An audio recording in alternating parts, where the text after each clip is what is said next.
Boa noite a todos. Boa noite! Boa noite, doutora Ilma. Olha, Emerique. Tudo bem? Tá me ouvindo bem? Paz. A paz, minha doutora. E aí? Que bom estar aqui com você. O mestre. Prazer. É ótimo te ouvir. Está... É o contrário. Está com a mestra. Não, senhor. Gente, muito bom estar aqui. O povo está entrando. Que bom. Final com tema desse, né, Alcione? A gente tem um tema bem desafiador e instigante para falar essa noite, né? Pois é, doutora. É um tema bastante desafiador. Acho que tem bastante a ver com a sua prática, né? Tem também a ver com a minha prática. Então, eu tenho aqui boas perguntas para te fazer nessa noite.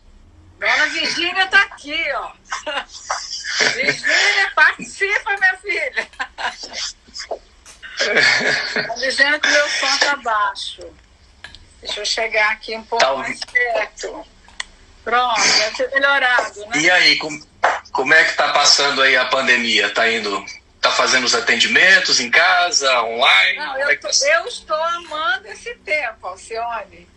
Estou amando ficar em casa, trabalhar em casa, escrever, atender. Está sendo muito bom, muito bom. Você está fazendo todos os atendimentos online? Estou. Alguns pacientes que não puderam ficar online porque foram para sítio e, na verdade... E meu som continua baixo, gente. Por que será, hein? O seu áudio continua baixo. Engraçado. Mas o seu áudio está chegando bem para mim. Está chegando bem para você? Para mim está chegando bem. Baixo. Melhorou? Estão falando que o áudio ainda... Você tem fone aí, Ilma? Não estou com ele aqui. Não estou, Você está falando trabalhando com ele assim, desse jeito direto. Mas o pessoal está falando, para mim também, acho que tá bom. Aí, o pessoal está falando que tá bom o som. Está dando para ouvir, está bom. Só se eu desligar e entrar de novo.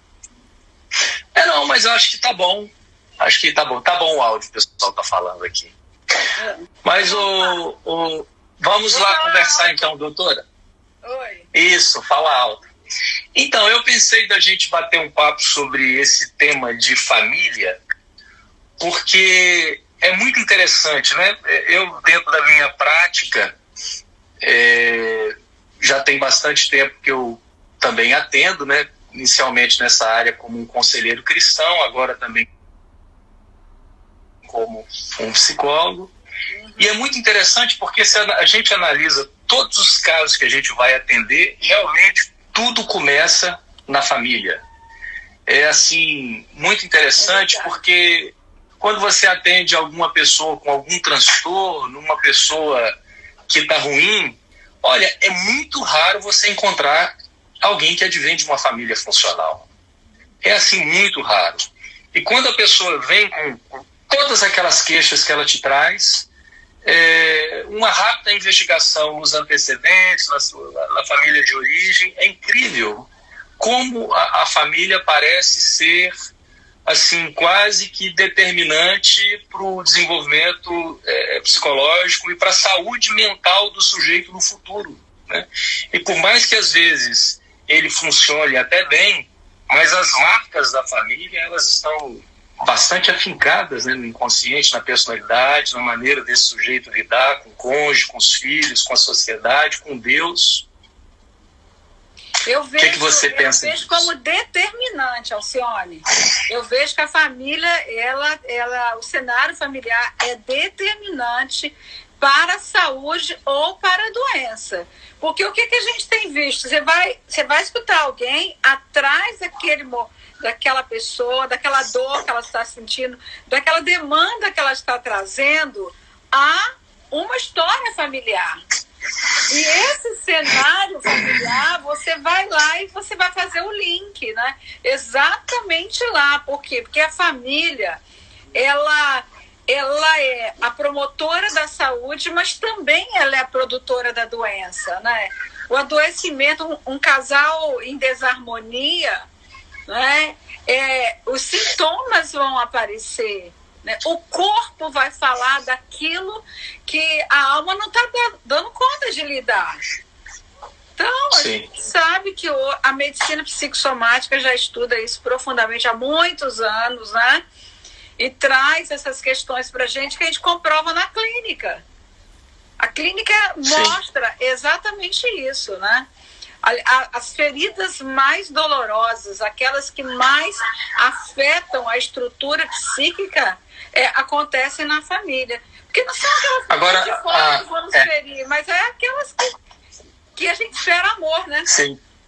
A gente às vezes fica com, por exemplo, na faculdade de psicologia havia um discurso muito, muito grande, aí a gente fica às vezes nesse impasse, nesse dilema, de não querer culpabilizar os pais, né?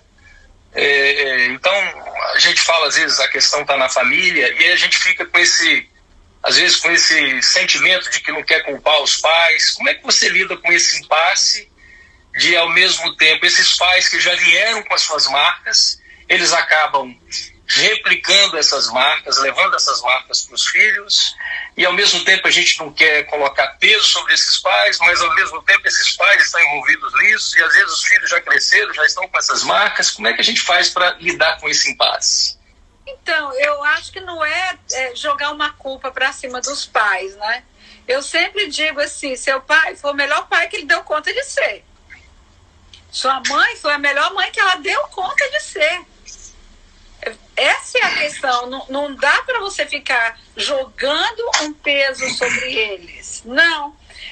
Eu entendo que o olhar precisa ser para uma compreensão. Uma compreensão da origem das suas dores, para você tratar. Porque o que eu vejo, né, conversando com uma pessoa, uma admiração enorme pela mãe, a mãe foi guerreira, ficou viúva cedo, né, fez isso, lutou pela gente. Então, a mãe, ela tem uma idealização, a mãe é um modelo para ela e tudo. Mas uma situação quando a mãe teve que sair e trabalhar fora para lutar pela família, ela tinha acabado de perder o pai, também perdeu a mãe, não é? E aí, porque a mãe saiu para trabalhar em outra cidade e foram viver com os avós. Então, as perdas foram tão significativas para ela e a dor ficou tão forte que ela calou isso, porque essa dor atingiria a imagem da mãe. E ela mais ou menos decretou para si mesmo nunca abordar isso com ninguém, porque ela não queria manchar a imagem que ela tinha da mãe, que era até mesmo uma certa idolatria. Só que isso foi sintoma. Isso foi sintoma. Aquilo que ela não dava conta de lidar, exatamente trouxe sintomas. E aí a gente está vendo. Na saúde ou na doença, a família está implicada. E não é culpar ninguém. Verdade. Entender. Eu acho que a ideia não é, então, uma culpabilização, é ter uma compreensão.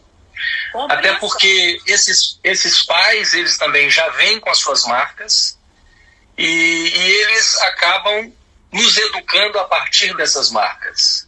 E muitas vezes repetindo aquilo que os pais fizeram com eles. E às vezes nós trazemos essas marcas e a gente também tem que tomar esse cuidado, porque a tendência é que a gente tenha altíssimo potencial para replicar essas marcas na vida também dos nossos filhos. Sim. Então a gente tem que ter esse cuidado. Nós somos humanos, a gente tem que ter um olhar para essa nossa humanidade. Não é? Nós aceitamos Jesus, mas nós continuamos com a alma humana, com o corpo humano. Então, nós trazemos na nossa mente, no nosso inconsciente, nós temos memórias dessas dores. Elas estão marcadas em nós. Sim. Então, Eu tenho citado muito nas lives um texto que eu gosto muito, que é de Jeremias 6,14. Ele diz o seguinte: é uma advertência que Deus faz aos sacerdotes sobre a forma de lidar com as dores do povo. Ele diz: curam superficialmente as feridas do meu povo, dizendo paz, paz, quando não há paz.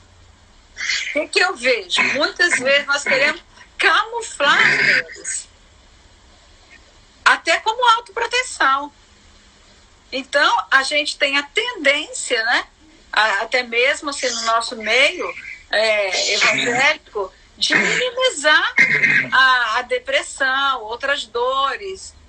Isso é bobagem. Não, tá lá doendo, tem que ser olhado, tem que ser visto, né?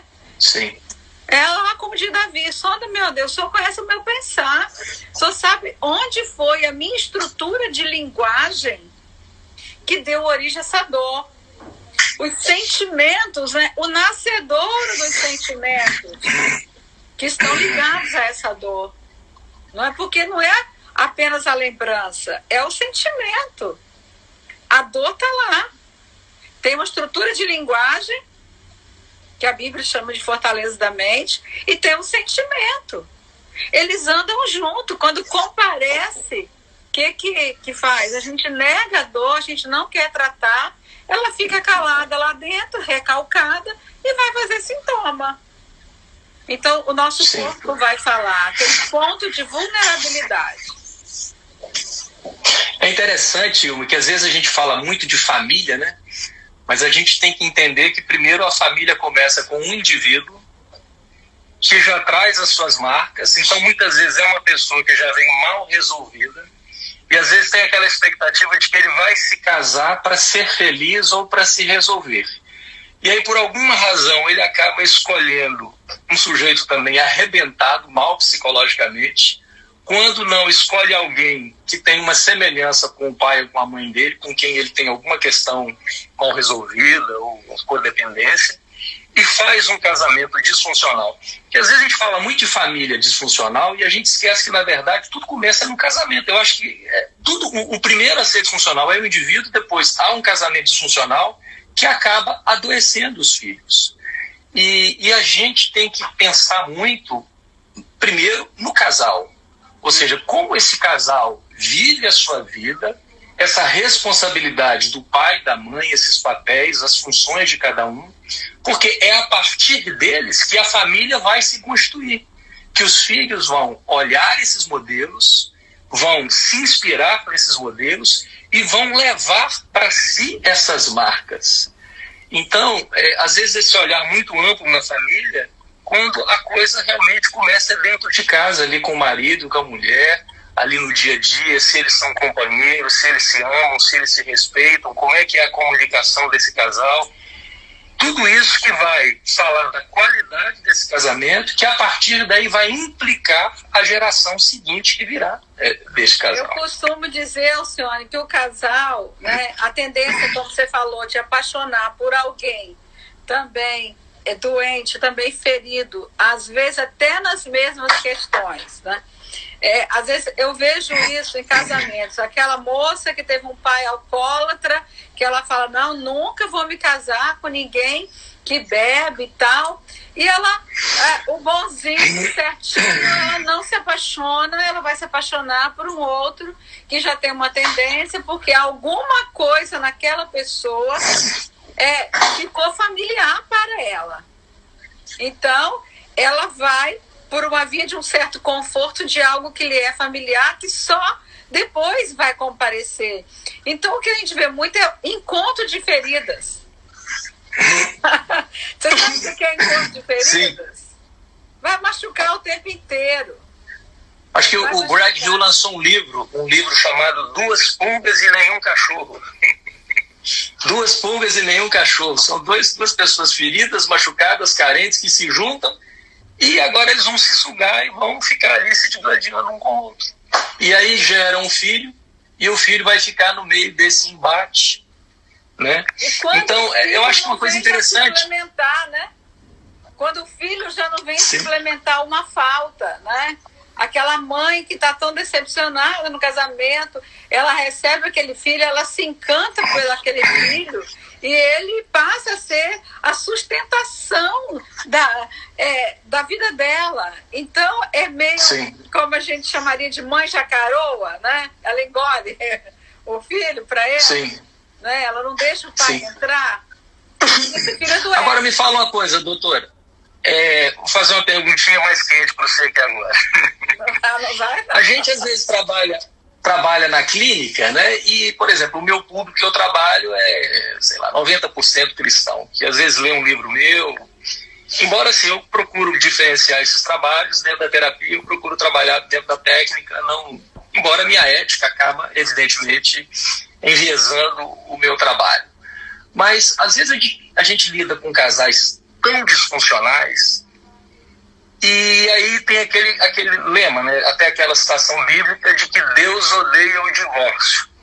Mas parece que eles acreditam que Deus ama, né?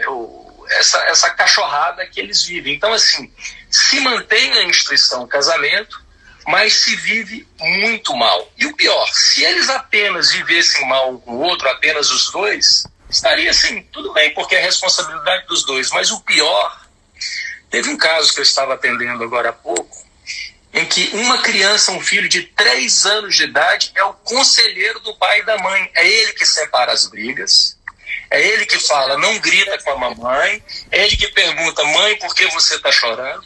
Os pais, ele só dorme quando ele deita na cama e junta os pais. Se os dois não estiverem na cama junto, ele não consegue dormir. Então, é o caos. Se já é um casamento que já tem mais de 10 anos, esse homem vive na cachorrada, é uma confusão. E aí eu te pergunto, o que se faz nesses casos? Existe algum momento, situação, em que o divórcio seria, de fato, o melhor caminho? Ou seja, esse casamento estaria fazendo muito mais mal do que o divórcio? E, se em certo sentido, existem situações em que, de fato, essa relação conjugal, ela de fato, ela é muito adoecedora e às vezes você não vê muito o que fazer se não realmente conduzir esse casal para uma terapia de separação, porque realmente é uma situação caótica e agora os filhos estão sendo implicados. Eu estava vendo um dado estatístico que pais que envolvem filhos nos seus conflitos, eles têm 6 vezes mais probabilidade de terem transtornos psiquiátricos no futuro. Depressão, ansiedade, transtornos de conduta, uma série de outros transtornos. Então, às vezes você lida com esse contexto dentro de igrejas e você vê que realmente pessoas vivem muito mal e os filhos vão crescendo, observando tudo aquilo. E aí eu te trago essa angústia minha, às vezes eu trabalhando com casais cristãos e você se depara com essa situação. O que você, enquanto uma terapeuta aí de linha cristã, observa e como é que você tenta conduzir esses casos? Na verdade, eu acho que quando se quer, tem como mudar. O que eu vejo muitas vezes é que tem alguns casamentos mesmo que chegam no limite até de agressão física, né? De violência, e tem questões sexuais muito pesadas. E tem algumas situações bem complicadas, bem perversas no contexto familiar. Mas, no geral, um casal que vive em brigas dessa natureza, que bota um filho no meio, eu não consigo pensar, e pelos casos que eu tenho trabalhado, que esse filho vai sair desse meio. Ele vai continuar fazendo a sustentação dessa relação, porque ele precisa do pai e da mãe.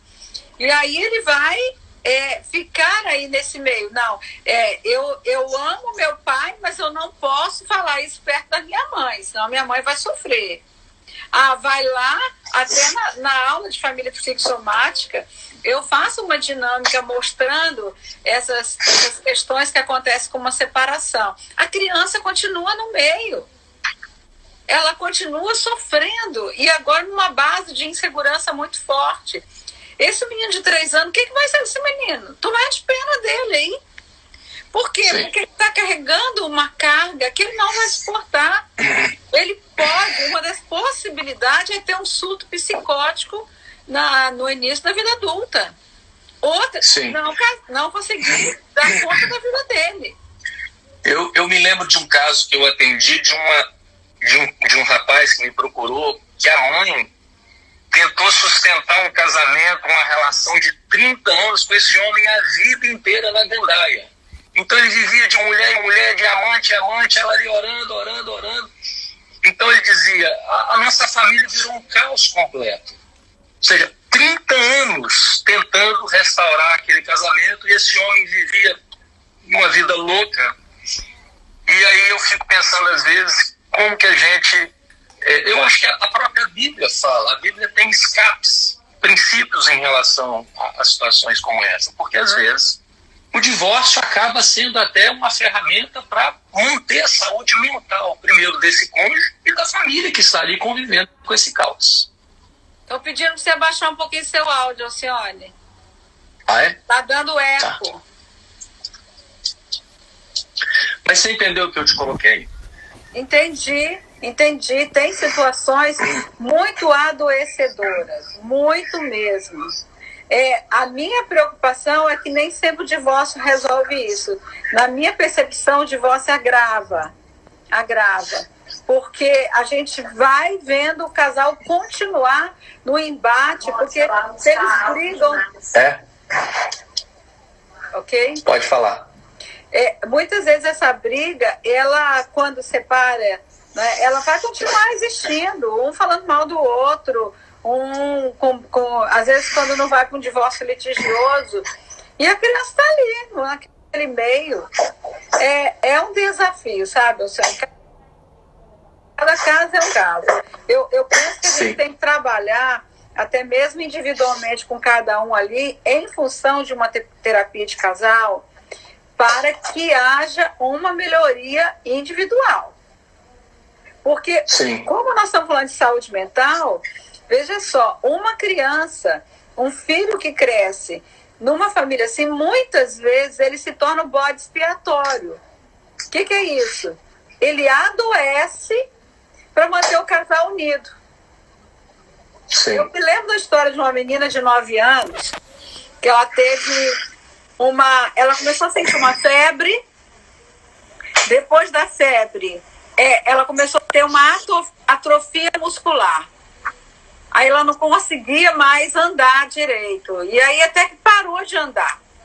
E essa criança passou de médico em médico e ninguém descobriu o que ela tinha. Até que um dia uma pediatra, que tinha também um conhecimento na área psicológica, perguntou para os pais como estava o casamento de vocês quando ela adoeceu. Aí eles pararam, que já vinha lutando há um ano, né, pela aquela situação. E aí eles pararam, e aí a mulher lembrou, você lembra daquela briga? Ela estava com febre lá no quarto, e a gente começou a brigar, e você falou assim para mim, eu só vou esperar ela sarar para eu ir embora. E ela ouviu. E ela só piorou. Que era a tentativa de manter os pais unidos através do adoecimento. Uma vez eu tive um paciente no consultório, um rapaz, 20 e poucos anos. A mãe entrou junto, olha só, quando eu abri a porta, ela entrou na frente dele. Sentou com o semblante bem fechado, com muita raiva. E aí ela começou a explicar porque ele está doente, porque ele desmaia no trabalho, ele não consegue, mas ninguém sabe o que ele tem. E essa mulher começou ali a falar dessa doença do filho. E aí eu só estou esperando ele melhorar, porque eu vou para a roça, vou mudar para a roça. Aí eu falei assim, mas a família toda vai embora? Ele, não, ele vai ficar aí com o pai dele. Eu é que vou embora morar com a minha mãe. E aí eu pedi que ela saísse e fui conversar com o rapaz.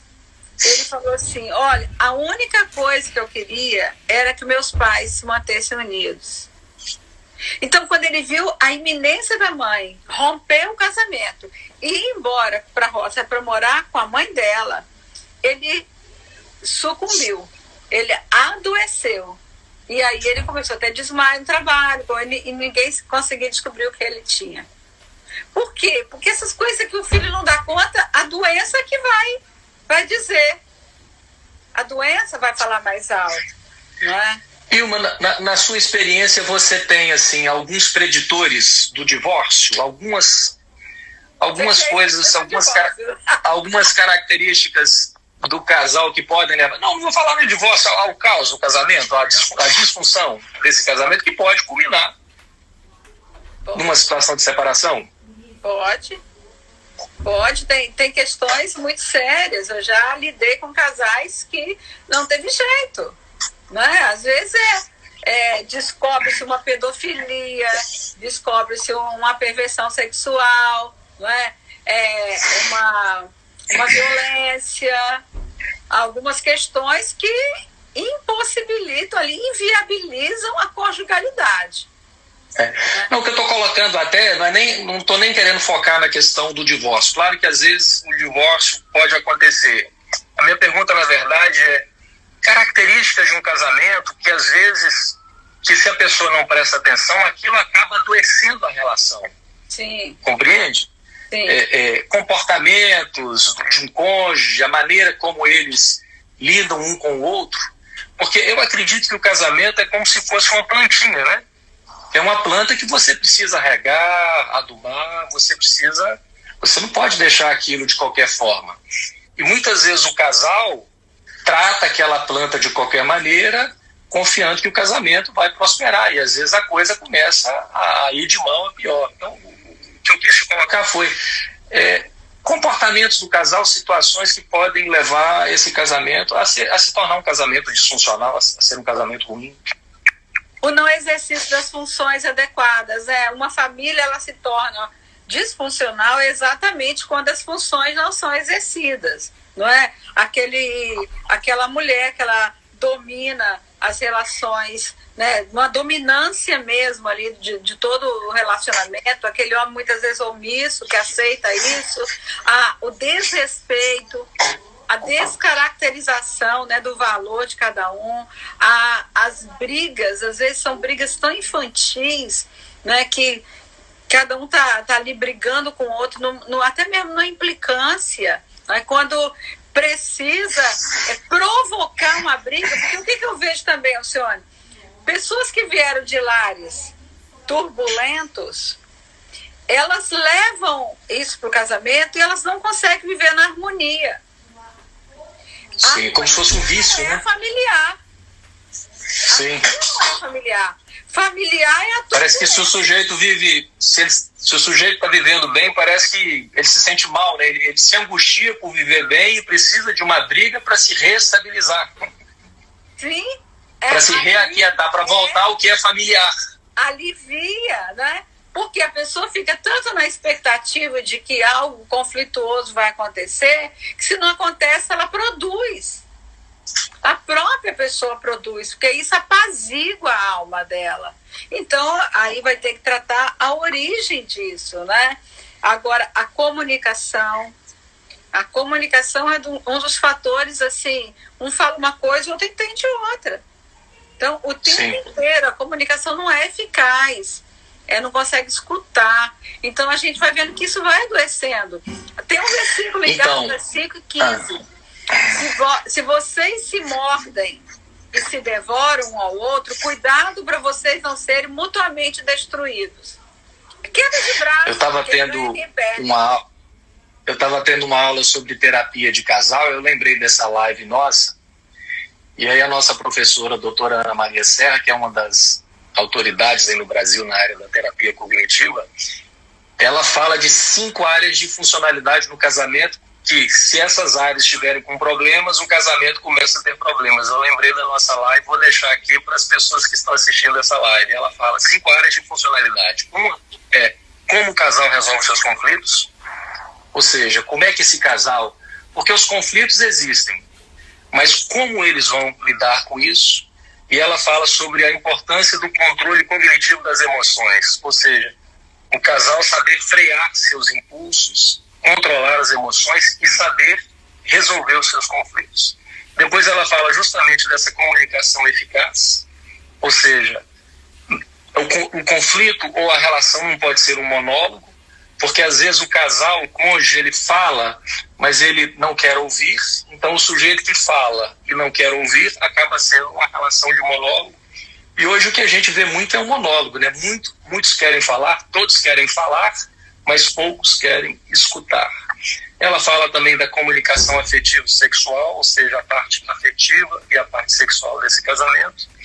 Quarto, eu achei interessante esse ponto, a identidade de interesses, ou seja, o quanto esse casal é companheiro, ou seja, a importância desse casal fazerem coisas juntas. E em quinto lugar, se esse casal tem planos futuros em comum, se eles têm projetos em comum para o futuro. Então ela aborda essas 5 áreas, que são áreas que precisam estar bem ajustadas para que o casamento seja funcional e saudável. Exatamente. O que você acha? É a unidade de propósito, né? Qual é o propósito que nós temos de vida? O casal, quando ele desenvolve uma amizade, um companheirismo, uma parceria, que eles conversam, que eles trabalham esses interesses, né, em comum, o casal precisa disso. Precisa. Porque se vive uma conjugalidade, cada um com seus próprios interesses, disperso um do outro, o casal se perde. Se perde. E a vida sexual não vai dar conta disso. Porque muitas vezes eu ouço alguém falar assim, não, a gente briga, mas a gente tem uma vida sexual satisfatória. Não, a gente faz isso, aí muitas vezes o sexo vem como válvula de escape. Mas também não se sustenta. Porque são pilares no casamento, né? São pilares. Sim. É preciso entender e se criar propósito de vida junto, interesse junto, ter prazer de estar um com o outro, trabalhar a comunicação. Tem hora de conflito, muitas vezes não é a hora que você vai conversar. Tá, você está muito nervoso também, vamos dar um tempo, vamos pensar um pouco sobre isso, depois a gente senta e conversa. Mas senta e conversa. Deixa só metabolizar o excesso de adrenalina na corrente sanguínea. É aquilo que se chama de inteligência emocional, né? Inteligência emocional. A gente é capaz de perceber quando a ira está no percurso. Quando você está começando a ficar irritado, você já sabe que está na hora de parar. Que se você falar, vai falar besteira, vai se arrepender depois, vai magoar o outro. Então, essa é a hora que você tem que, vamos dar o tempo, depois a gente conversa sobre esse assunto. Vamos conversar depois? Sim. Porque quando um fecha e não conversa, aí fica difícil resolver o conflito. O conflito é para ser resolvido. Eu não sei se você... pode falar. Do seu. Né? O meu ponto de vista é diferente do seu. Ora, há uma frase legal. Todo ponto de vista é vista de um ponto. Não é? Eu posso ser capaz de olhar no seu ponto de vista e você ser capaz de olhar no meu ponto de vista e a gente criar, né, uma negociação para que a gente ali crie um consenso para uma solução. Então, e é interessante porque para isso tem que ter empatia, né? Você se colocar no lugar do outro, você pensar como é que o outro pensa, como é que funciona o raciocínio do outro, porque às vezes a gente só quer saber do nosso raciocínio, do nosso pensamento, e o outro ainda nem falou e a gente já está pensando na resposta. Então, ou seja, não está havendo de fato um diálogo. É mais um monólogo. A resposta enquanto o outro está falando. Não é? Sim. Você não escuta. Você não escuta. Tem um texto bíblico que diz tudo, porém, que quereis que os homens vos façam, assim também fazei vós. Então, se eu quero ser escutada, eu preciso escutar. Né? Se eu quero ter uma comunicação eficaz, né? Isso aí, eu tenho que trabalhar isso em mim. Então, a comunicação é uma via de duas mãos, que a gente precisa trabalhar, né? Sim. E eu vou falar uma coisa, como é que você tem visto esse campo da religiosidade, da espiritualidade dentro da clínica, dentro do atendimento? Porque eu acho que esse é um outro ponto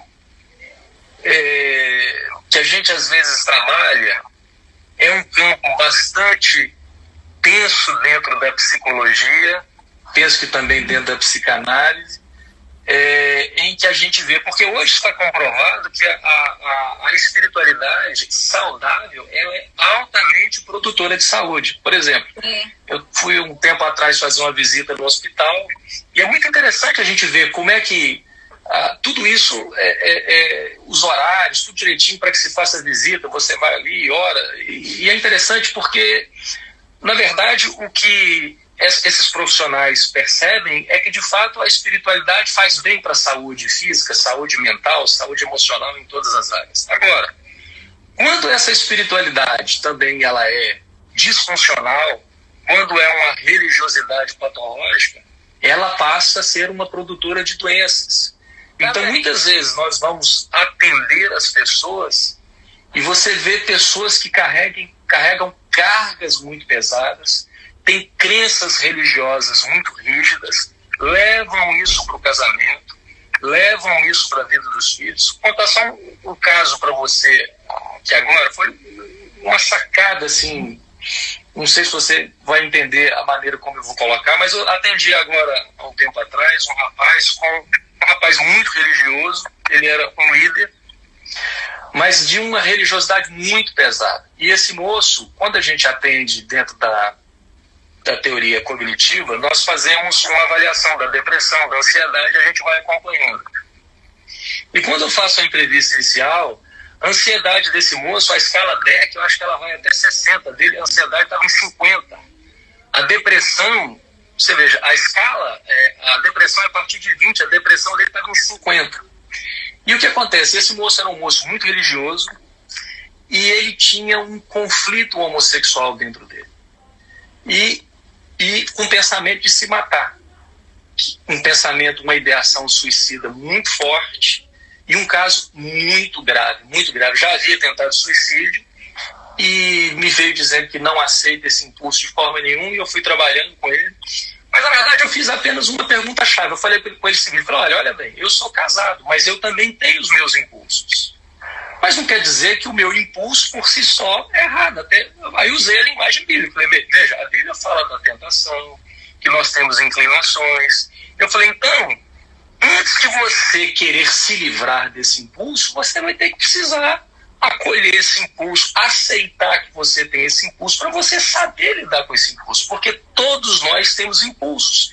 E não quer dizer que você vai praticar, não quer dizer que você está vivendo o impulso, mas que você tem esse impulso e aceite esse impulso até para você saber trabalhar melhor esse impulso. Ou seja, acolher ali aquela inclinação, porque ele tinha um legalismo tão violento dentro dele que a ideia só de ter esse impulso já era algo assim, estou no inferno e minha vida está acabada.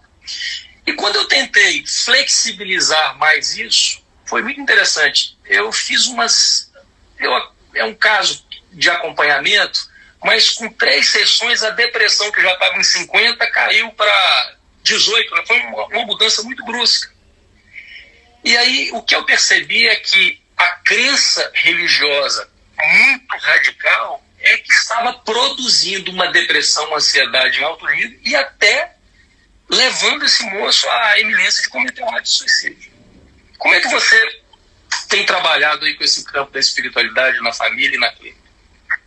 A religiosidade exacerbada adoece o sujeito, né? A gente sabe disso, a gente vê quantas pessoas doentes aí na alma, né? Camuflando suas dores por conta de uma religiosidade.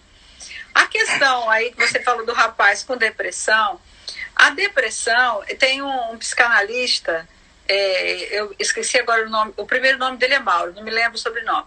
Mas ele usa um conceito da depressão muito interessante. Ele diz que é cair antes da queda. Quer dizer, eu tenho uma queda que eu estou vislumbrando que eu posso cair, eu tenho algo que está me tentando, algo que está difícil lá dentro de mim. Então é mais fácil eu cair na depressão, estou usando numa linguagem racional, mais fácil eu cair na depressão do que eu cair nisso aqui que vai me destruir. Então a pessoa vê a depressão como uma saída, porque ela tem medo da queda, ela não encara o que está acontecendo dentro dela. Então, o discurso religioso, muitas vezes, ele pode ser um discurso onde a pessoa não vai lidar com o seu sentimento, não vai lidar com a tentação, não vai lidar com o que está acontecendo, não vai nem examinar por que isso surgiu na vida dele, né? O que é a direção desse desejo dele, está vindo em que via, né?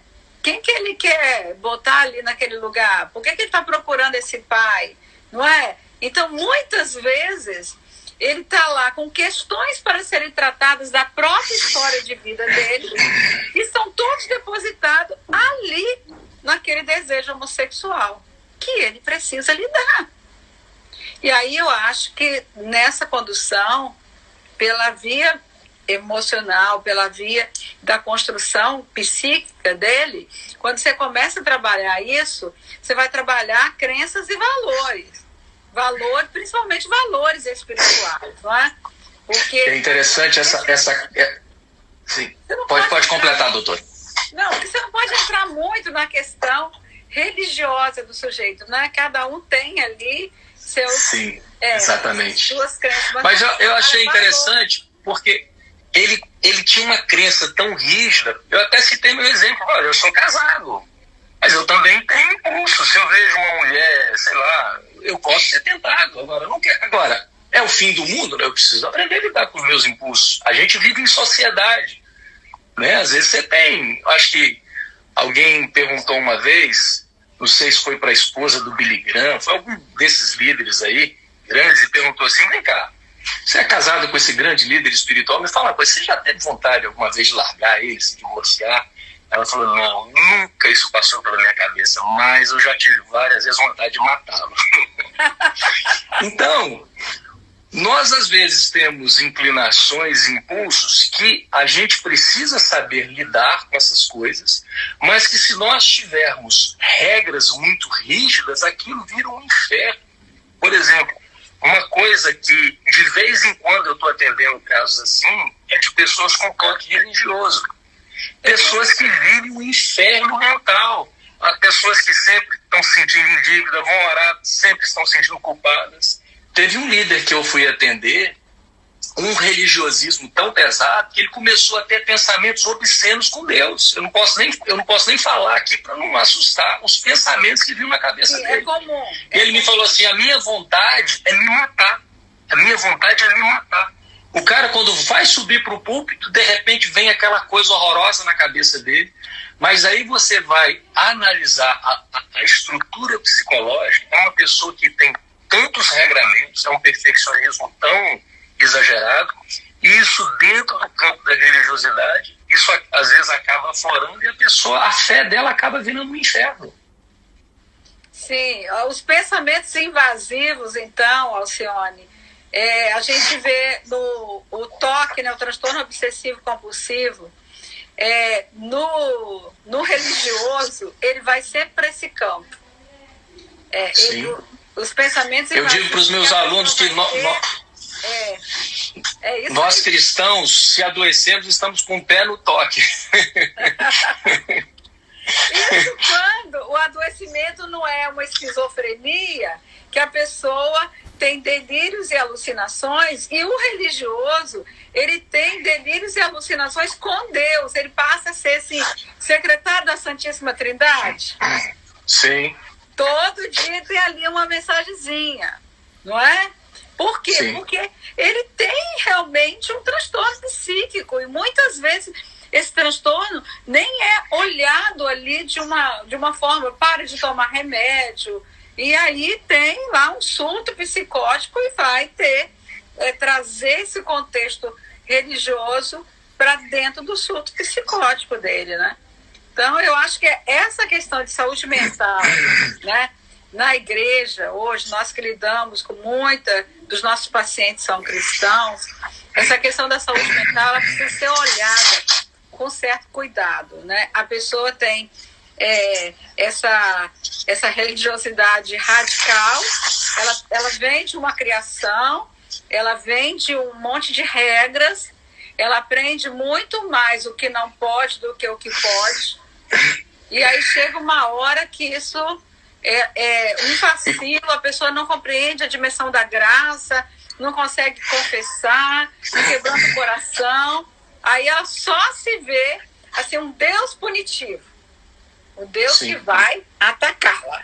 Né? E a gente tem que ter esse cuidado, né, na educação dos nossos filhos, como é que a gente vai transmitir esse evangelho saudável, porque do contrário esse filho vai crescer com todos esses adoecimentos e mais tarde ele vai repudiar essa espiritualidade ou vai ser um adulto que vai replicar a nossa doença religiosa também nele. Eu vejo isso, Alcione, muito com a vida dos pais, sabe? A espiritualidade que os pais vivem em casa, isso é da coerência, né? Entre discurso e comportamento, a vida familiar contribui muito para os filhos amarem a Deus e quererem viver uma vida espiritual saudável. Agora, num ambiente de briga, de conflito, né? Que vai para a igreja, volta para casa, com aquele conflito todo, nunca se resolve. O que está adiantando essa vida, né, religiosa? Não está adiantando de nada, não está promovendo mudança. A gente vê tantos bandidos que estão aí na rua, com o nome deles é Isaías, Jeremias, Joel, né? Não é? Porque são filhos crentes. Estão aí com toda essa revolta contra o sistema religioso e às vezes contra Deus, né? Então, a espiritualidade saudável vem de uma família que leva a vida espiritual a sério, comprometida. Que não é que não tenha problemas, porque toda família tem, não existe família perfeita, mas é uma família que resolve seus problemas, que senta junto, que conversa. É isso que dá consistência. Eu tenho visto que, assim, pelo menos dentro do que me parece na leitura dos evangelhos, e até algo que eu tenho tentado implementar na minha vida, porque eu também acho que cada um fala a partir da sua história. Eu vim de um contexto religioso que até me ajudou, por um lado, a escrever sobre isso. Eu escrevi 2 livros, um sobre contaminação espiritual e o outro sobre abuso. Mas nesse livro eu trabalho muito a temática do perfeccionismo, que é também um perfil meu, foi uma área que eu vim melhorando. Mas o perfeccionismo caminha muito de mão dada com o legalismo, ou seja, esse excesso de regramentos. Mas eu pensei que era um problema só meu na época. Mas, na verdade, quando eu fui me voltar para os autores, por exemplo, Dave Simmons diz que o perfeccionismo é praticamente a temática mais comum nos consultórios. O Mark Hubeck diz que a culpa infundada é a principal doença dos cristãos. Eu comecei a olhar vários autores e ver que, de fato, há algum problema na mentalidade evangélica que, embora nós falemos da cruz, embora nós falemos da graça, existe algum defeito na nossa cultura, na nossa teologia, que faz com que a graça se torne menos atrativa. Aliás, hoje em dia, o sujeito, quando ele fala da graça, ele tem que até se explicar. Porque a graça ficou até queimada. Não, graça é fazer pode tudo. Ela está banalizada. Então, isso faz com que os cristãos se identifiquem mais com um religiosismo de pode isso, não pode aquilo, com um alto padrão de exigência. Isso vai drenando as suas energias e isso vai fazendo com que a vida espiritual ela se torne um tanto quanto problemática. Uma das coisas que me ajudou foi menos regras, mais relacionamento com Deus. Que eu acho que é o que acontece, por exemplo, na relação de um casal. Eu sempre penso, por exemplo, na relação de um casal, de um pai com um filho. Como é que essa relação se estabelece? Através de uma relação. Você não tem muito regras. Eu, quando estudei o tema do religiosismo, eu descobri que os fariseus tinham mais de 600 regras diárias. Você já imaginou que loucura? E Jesus, de algum modo, ele veio para quebrar regras. Por exemplo, ele sentou para comer, o pessoal pensou assim, ele não vai lavar a mão para comer, não? Aí chegou o dia de sábado, ele cura no sábado. Então Jesus deu um chute nesse tanto de regra. E você veja que o evangélico é muito apegado a regras. A gente tem muito, pode isso, pode aquilo, pode tatuagem, não pode tatuagem. E isso acaba tirando o foco principal, que é a nossa relação com Deus, a nossa comunhão com Deus, que flui a partir de uma espontaneidade, uma espiritualidade que vai se dando no dia a dia. Isso é graça. Eu tenho acesso a Ele, eu posso me relacionar com Ele. Aquele monte de regras que pesava, eu não estou preocupado com as regras, eu estou preocupado com a minha relação com Ele. E eu tenho o Espírito Santo que me ajuda nisso. Então, quando eu entendo o preço pago, né, o sangue derramado, eu vou me relacionar com Deus não por essa via de que eu tenho que ser aceita por Ele, então eu tenho que fazer tudo perfeito. Eu tenho que ser amado por aquilo que eu faço, né? Então aí vem muitas vezes o ativismo religioso, que é essa tendência de querer provar para Deus que você é bom. Assim, papai, olha como que eu sou boa, eu estou fazendo tudo para você. E teve uma vez eu fiz um post sobre perfeccionismo, um irmão sabiamente respondeu assim: perfeccionismo é um pedido de amor pelo que se faz. Olha que interessante. O perfeccionismo é um pedido de amor pelo que se faz. Sim. O sujeito está tão preocupado em fazer, o que ele quer com isso? Exato. E na verdade há um ganho, né? Ele está querendo alguma coisa nessa relação. Só que isso cansa com o tempo, né? Isso chega uma hora que o sujeito se exaure. Ou tem que vigiar a hora aí, senão a live não consegue. Eu acho que já está acabando. Como é que eu nem sei como é que salva, não? Menina, eu liguei 9, então nós já estamos acabando, doutora. Falta quantos minutos? Eu acho que falta 5 minutos. Acho que 5 minutos a gente tem que encerrar. Que eu ia falar como é que eu vejo essa construção do perfeccionismo. É uma identidade frágil, então eu preciso provar. E eu vejo, quando Jesus estava no deserto, na tentação, o diabo foi lá e ele vai exatamente na identidade dele. Se você é filho de Deus, manda que essas pedras se transformem em pães. A resposta de Jesus dá a resposta para nós. Ele diz: nem só de pão viverá o homem, mas de toda palavra que sai da boca de Deus. O que Jesus estava dizendo? Eu posso ter fome de comida porque eu estou em jejum, mas eu não tenho fome de identidade, porque antes de vir para cá eu ouvi do meu pai: tu és o meu filho amado em quem eu tenho grande prazer. Então, perfeccionismo é tentar transformar a pedra em pão. Isto é, ser amado por aquilo que faz. Jesus não precisou transformar a pedra em pão. Porque agora veja bem, era amado. Por que isso entrou na cultura dos evangélicos, hein? Por que esse farisaísmo, esse religiosismo, ele se infiltra na nossa teologia, na nossa forma de ver Deus, de se relacionar com Deus? E essa é uma questão que me chamou a atenção. Deixa eu só te falar aqui, Alcione, para você salvar. Na hora, eu acho que você devia encerrar agora. Encerra, a gente volta e conclui. Encerra, não é? Quando você vai encerrar. E aí vai aparecer a opção compartilhar no History. Ali você clica em compartilhar que vai ficar salvo no History, tá? Mas agora clica aí nesse X e encerra e salva no History, tá bom? E aí nós voltamos. Você entra de novo. Só pra gente concluir. Para entrar? Não, tá, agora tem que clicar no... Encerra. Virgínia, ajuda ele aí. Encerra. Tá, vou encerrar aqui, peraí. Encerra, vou entrar de novo. Você vai clicar em compartilhar. Embaixo vai aparecer as opções. Tá bom. Pessoal, então vamos encerrar aqui e já voltemos.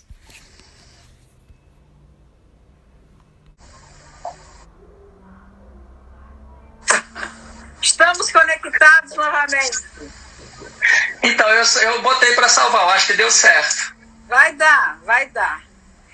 Mas você entendeu que eu te perguntei como é que esse religiosismo, ele entra... Teve uma pesquisa americana, Ilma, que fez uma investigação dos comportamentos de Jesus colocou comportamentos de Jesus e comportamentos dos fariseus, sem falar que era de Jesus e sem falar que era dos fariseus, para ver como é que os cristãos americanos se identificavam. Meninas, 70% se identificou mais com os fariseus do que com os comportamentos de Jesus. Então, eu acho que isso impacta a nossa vida com Deus, isso impacta a família, isso impacta a saúde mental, porque eu acho que porque olha só, Ilma, uma coisa interessante, hoje existem correntes da psicologia que estão revalorizando a espiritualidade. Você tem hoje a psicologia positiva, você tem a logoterapia, que mostram que a espiritualidade, veja, você tem símbolos poderosíssimos na Bíblia. Imagina bem, o sujeito que aceita a graça de Deus, que ele é perdoado. Olha que efeito tremendo pode ter isso na saúde mental de um sujeito que vive debaixo de culpa. Um sujeito que vai ajoelhar, né? Um sujeito que vai ajoelhar e vai lançar sobre Deus as suas ansiedades. Isso é altamente produtor de saúde mental. O cara vai confessar e vai ter o perdão dos pecados dele. Isso vai produzir saúde mental. Então, essa espiritualidade, ela vai trazer saúde. Agora, o que acontece hoje? O cara vai orar, primeiro ele já acredita que ele tem que orar. Não é que ele vai porque ele quer, porque ele tem que, já é a tirania do dever, porque já é um jugo. Aí ele vai orar e já não sente o perdão de Deus, o sangue de Jesus, ele já não se sente perdoado. E aí esses símbolos vão ficando enfraquecidos, ele já não acredita na graça, é a performance dele, é o desempenho dele, já não é mais a graça. E aí esse religiosismo patológico, este sim vai ser o gerador de psicopatologia na vida dele e na vida da sua família. Sim. E na vida das igrejas, dos pastores que estão debaixo deste religiosismo. É verdade. Esse adoecimento vem exatamente desse cenário, dessas construções. Enquanto um cristão que compreende a graça, não é graça banalizada, mas que compreende o valor do preço pago, porque é de graça para mim, mas custou. Mas custou. Sim. Então, ele aprende a viver na leveza. Ele aprende a vida dele de oração, não é só aquele dever de orar de manhã, na hora de dormir. Não, é uma vida de oração direta. A vida vira culto, né? É um estilo de vida. Contato, é um estilo de vida. Eu escutei um autor uma vez dizendo o seguinte: Deus quer mais do que devocionais. Ele quer uma vida devota a Ele. Ou seja, o devocional é apenas um estilo de devoção que vai fluir na relação. É como a fome. Como é que funciona a fome? Não acontece assim, meio-dia, chegou meio-dia, e vem assim, gente, eu tenho que comer. Quem pensa isso é um sujeito anoréxico, é um sujeito que tem anorexia. Eu tenho que comer. Não, a vida flui, a relação flui. Então, na verdade, eu estou dizendo essas coisas porque foi uma vivência minha, você sabe que eu escrevi sobre isso, e eu vejo como isso afeta as pessoas, afeta cristãos que vêm buscar ajuda, às vezes no consultório de terapia, afeta a maneira como a gente, às vezes, educa os nossos filhos e gera uma série de patologias. É verdade, porque a gente vai transferindo, né, numa transmissão geracional, essas patologias, né, caminha através do tempo, né, nas gerações, né? Então, se a gente não tem uma vida com Deus, aprende a descansar no Senhor e a trabalhar esses imperativos e essas culpas, porque a gente vê muita gente papai tá falando, carregando culpas. A gente vê muita gente na igreja carregando culpas que não se perdoam. E não se perdoam e não admite que Deus as perdoe. Então, se Deus não pune, eu mesmo me puno. Não é? Sim. As autossabotagens, Alcione. Como tem autossabotagem? A pessoa vai bem. Daqui a pouco ela faz alguma coisa para ir mal. Por quê? Porque ela tem lá culpas. Às vezes é culpa sem ter culpa. É culpa histórica. É culpa transmitida. Sim. Às vezes é aquele filho que deu origem ao casamento dos pais. Minha mãe engravidou de mim, por isso que meu pai casou com ela, eles são infelizes e eu sou culpado. Eu sou culpado por existir. Sim. E vai carregando essas culpas. E isso é adoecedor. Porque impede a relação com Deus de paternidade, não consegue ver Deus como pai.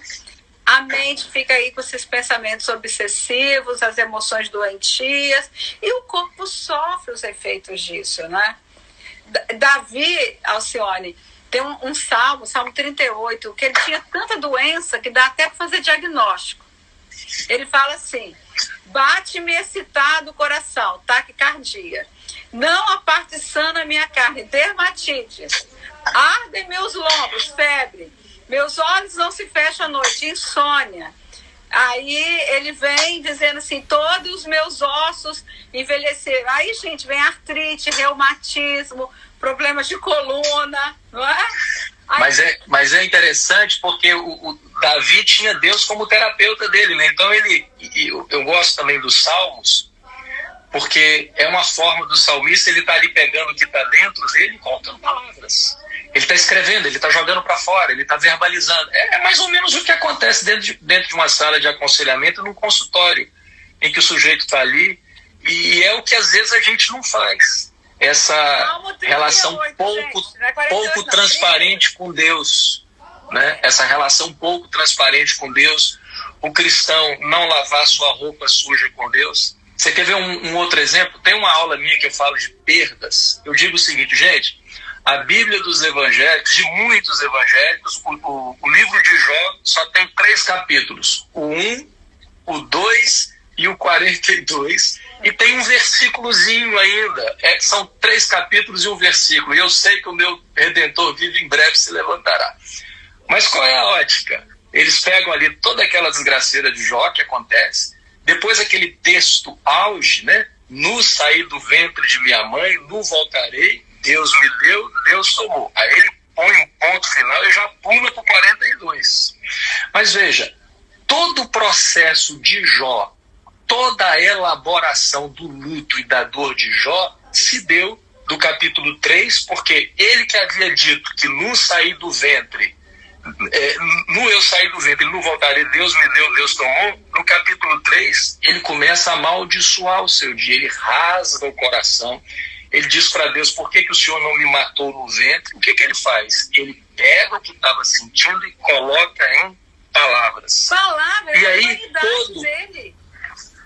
E faz com que ele consiga chegar lá no capítulo 42 e dar um outro sentido, porque ele retoma a vida dele, que é o que muitos não conseguem.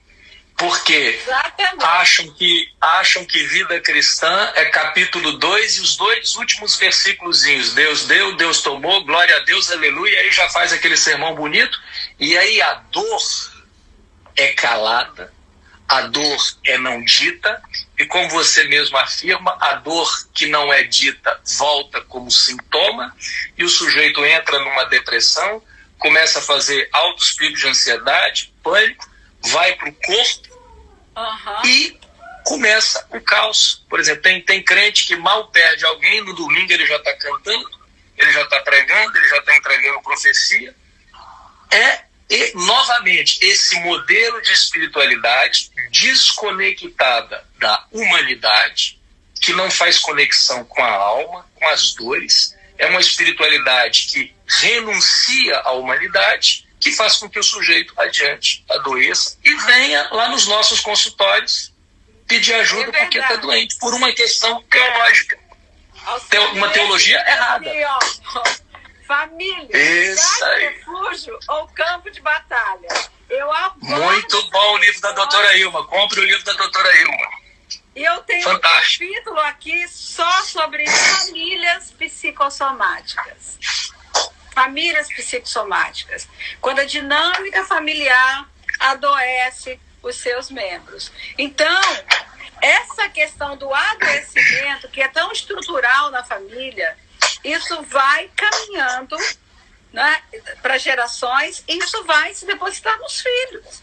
E os filhos vão viver essas dores que vêm dessa relação aí, em casa, na família.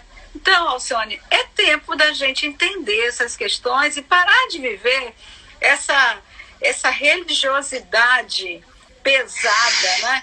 Uma vida boa com Deus, uma vida de comunhão com Deus, uma vida de conversa.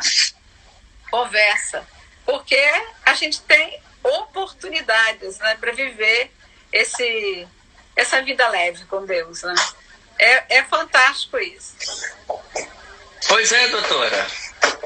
Então, eu acho Posso falar do meu curso que eu vou lançar? Pode, fala do seu curso, doutora. Gente, eu preparei um curso que chama Prevaleça sobre os Conflitos da Vida. E nós estamos começando com dois módulos, ansiedade e depressão. Terão 5 encontros ao vivo. 2 encontros eu vou dar uma aula sobre ansiedade, são 2 módulos, as outras 2 sobre depressão e uma só para perguntas e respostas. Estou vendo aqui que um monte de gente fez pergunta, a gente não consegue responder. Então, lá vai ser pelo Zoom, tem número limitado, tem uma quantidade limitada, e a inscrição é no nosso site.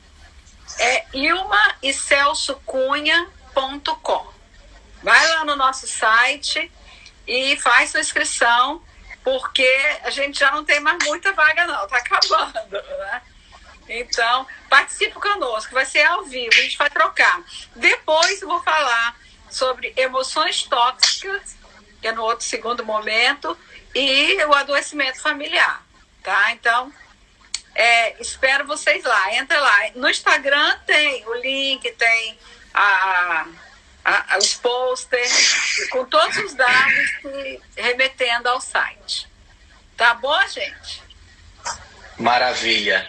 Doutora Ilma, então eu acho que já falamos o que tinha que ser falado. Última Foi frase. muito bom esse... Toda dor, não transformada em palavras, comparece no corpo como sintoma. Muitas vezes aquele pensamento agarrado que vem lá, produzindo, né, tanta preocupação, pode se transformar numa enxaqueca, numa dor que vai... Esse dia eu falei com um paciente meu que tem enxaqueca, eu falei, que pensamento tanto que dói aí na sua cabeça, né? Sim. Cada órgão que adoece tem um sentido. O rim, por exemplo, é o fluir da vida. Alguma coisa está obstruída, né? O estômago, o fígado, raiva, né? Você vai guardando raiva, vira colite ulcerativa, não é? As raivas vão nessa área aí do metabolismo alimentar, né? Então, peso demais, problemas de coluna. Então, vamos ter cuidado com a saúde, gente. Por favor. Eu costumo dizer o seguinte, a gente se cala, o corpo fala, e a gente às vezes não escuta o que o corpo quer falar, o que o sintoma quer nos dizer, né? Tem até uma frase que eu coloco assim, você já conversou com a sua dor? Você já conseguiu escutar o que ela quer te falar? O que essa dor, né? Por exemplo, o que esse filho rebelde está querendo te dizer que você não está conseguindo ouvir? O que essa disfunção conjugal está querendo te falar? O que o seu burnout, o seu estresse está querendo te dizer? E muitas vezes, e aí eu acho que é o problema às vezes da medicação, em alguns casos, embora eu veja que em outros ela é altamente necessária, é que às vezes o sujeito prefere tomar um remédio e às vezes esse remédio vem como um cala-boca naquilo que a dor queria dizer e que a gente não parou para escutar o que ela queria nos dizer. O remédio, Alcione, ele vai, numa depressão forte, ele vai melhorar a química cerebral. Mas ele tem, né, ele é necessário, mas ele muitas vezes gera um embotamento emocional. A pessoa não consegue lidar com a dor, porque o remédio, muitas vezes, ele impede que a pessoa elabore aquela dor. Agora, remédio melhora a química cerebral, mas remédio não dá sentido à vida, remédio não traz a felicidade, não melhora seu valor pessoal, não te faz você se sentir uma pessoa importante para Deus, porque nada disso se faz no laboratório, nem se vende em farmácia. Então é de outra ordem. É preciso trabalhar a dor. Né? Então tá bom, minha doutora. Labirintite, satisfação. Você perguntou de labirintite, né? Tá sem rumo, não sabe por onde sair do labirinto, né? Você sabe que eu falei numa live aí que eu escrevi uma vez uma carta para minha dor de cabeça. E aí depois eu escrevi uma carta com a dor de cabeça me respondendo. Opa! Isso é e olha, me ajudou muito, hein? Você é fera escreveu uma carta para dor e depois eu escrevi como se eu fosse a dor. Olha, me veio tanto insight. Opa!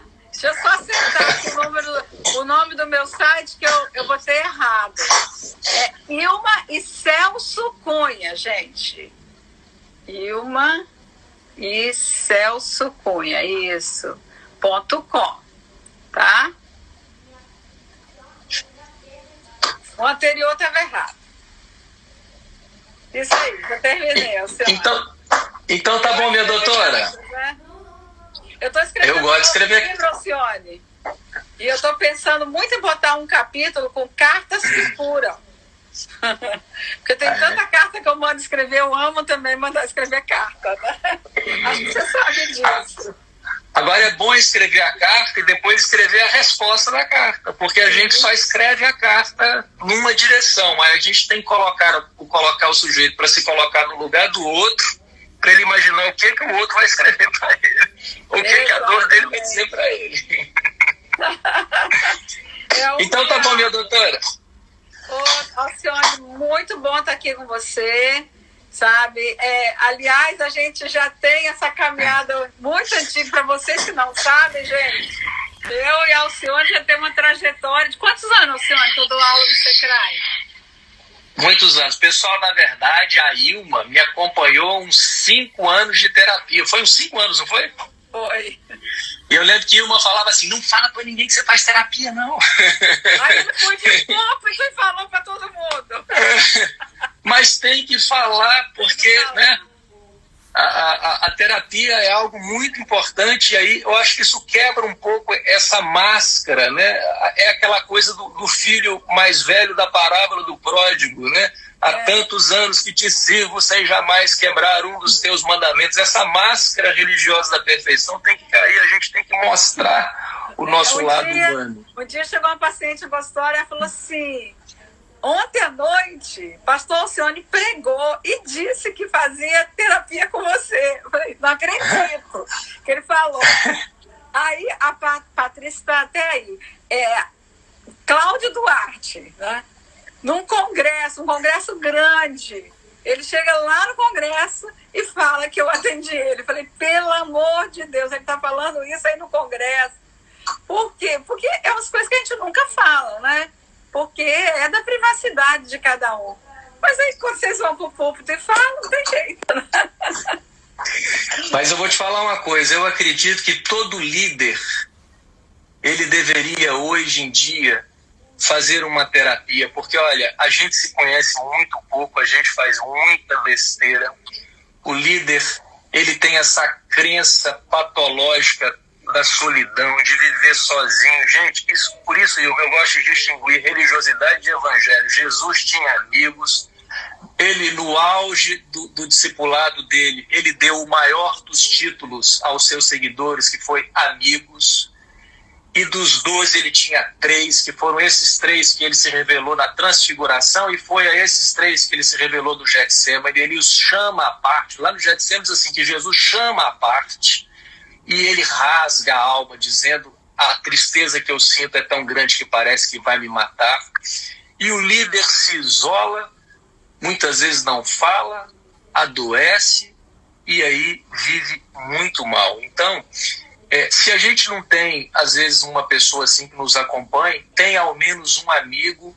Tem uma amiga do Rio, a Gláucia, uma amiga assim, uma colega conhecida, terapeuta. A Gláucia diz que ela daria alta para metade dos pacientes se eles tivessem ao menos um amigo. É verdade. Ela diz, eu daria alta para metade se eles tivessem um amigo. E quando as pessoas vêm nos procurar, eu não sei se você já percebeu isso, uma das características de alguém que procura a clínica é que normalmente ele não tem amigos. Ele não tem pessoas com quem ele rasgue a alma. Ele não tem gente com quem ele se abra. E esse é um mal da sociedade. As relações estão sendo digitalizadas mais e mais. Os parabéns estão sendo dados todos via WhatsApp.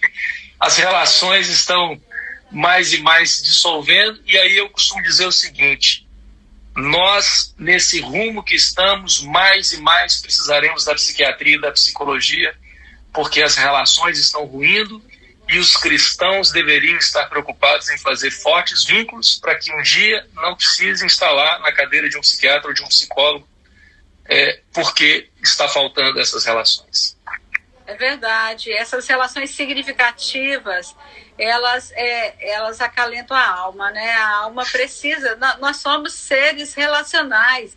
Deus é relacional, Pai, Filho e Espírito.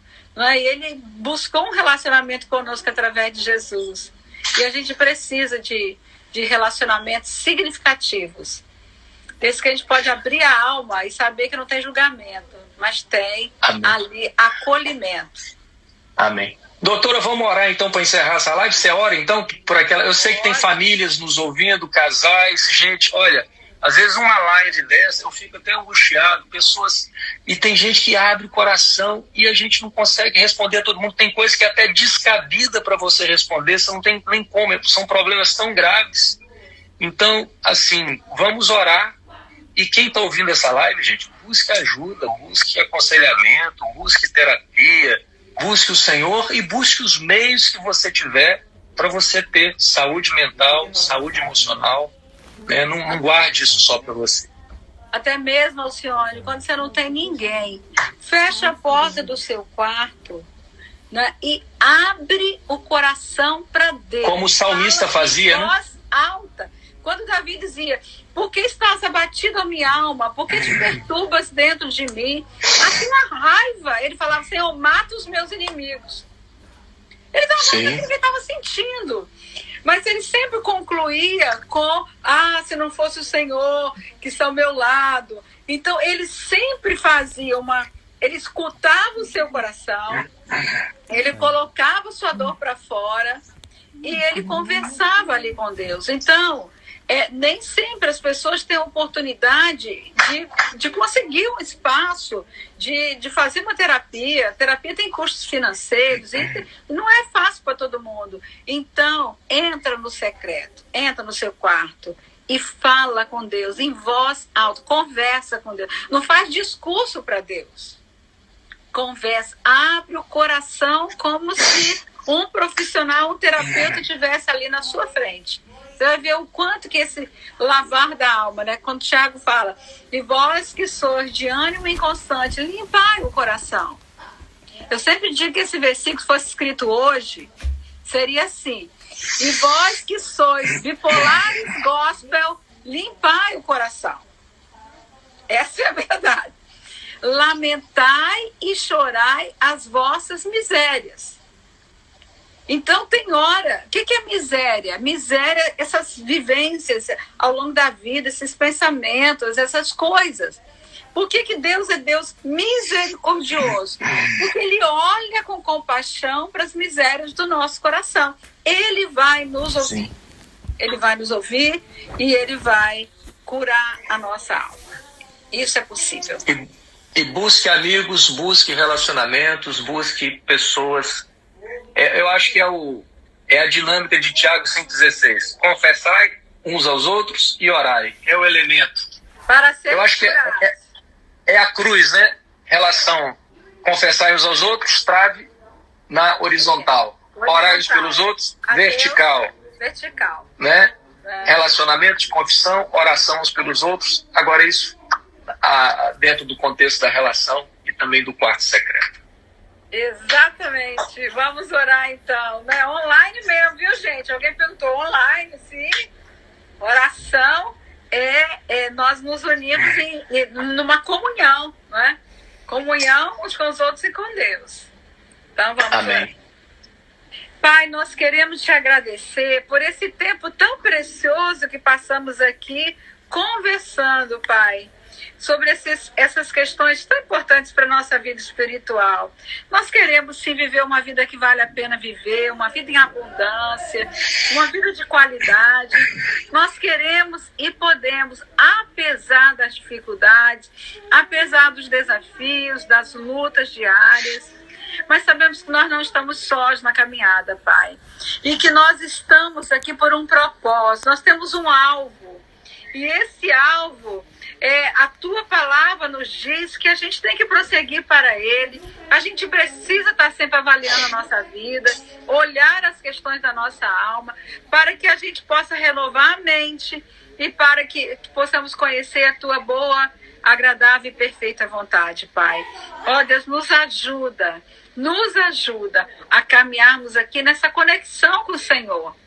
Nesse tempo que a gente para falar contigo, como se estivéssemos falando com o nosso papai. Aquele papai humano. Aquele que muitas vezes a gente está chorando e quando a gente tem um pai amoroso, a gente corre e sabe que ele vai abraçar, que ele vai beijar e a gente sente o conforto. Pai, é assim que nós queremos viver sempre com o Senhor. Nos teus braços, Pai, sabendo que o Senhor nos ampara e caminha conosco e passa o bálsamo no nosso coração. Que o Senhor conhece os nossos pontos de dores, as histórias que trazemos da nossa família, aqueles momentos, Senhor, que a dor veio e ficou ali arraigada na mente, produzindo sintomas.